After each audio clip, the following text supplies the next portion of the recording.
Can you explain House of Brands versus Branded House? Okay. House of brands would be, let's say, a company has acquired a lot of other companies Right. Or a lot of other products. that have a whole bunch of products. And the way they market is the product names or the previous company names always go first. Mm-hmm. And they don't really, a branded house would be, you make those company names into maybe product suites if they're Right. well known and they have brand equity, but you really invest on the overall company, and you articulate what the point of difference is for working with the overall company, not just the individual brands.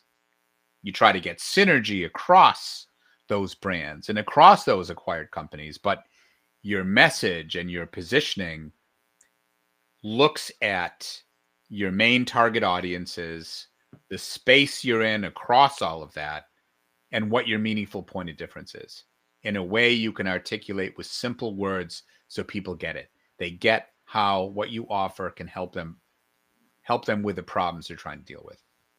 Does that help?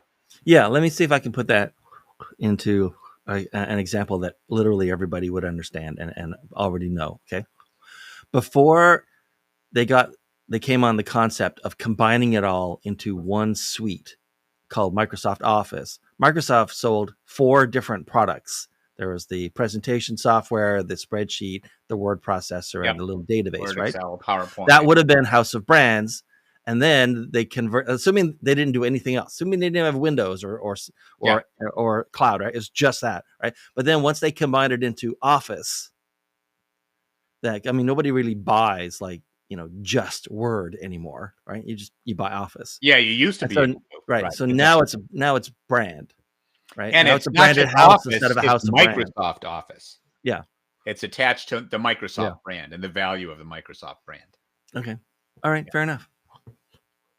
All right. So, have you ever had an experience where you walk in, it's day one, and everything that you wanted and needed was just sort of like, here's a packet, Alan, and it was all there, and you didn't have to go looking for anything or asking for anything or explaining what someone should have been doing, so that you'd have that, or does it not work like that? And there's always it's always Yeah, sort you of have like to half ask a lot of baked. questions. You Yeah. gotta, dig down. You have to see what data is available, what persona research has been done.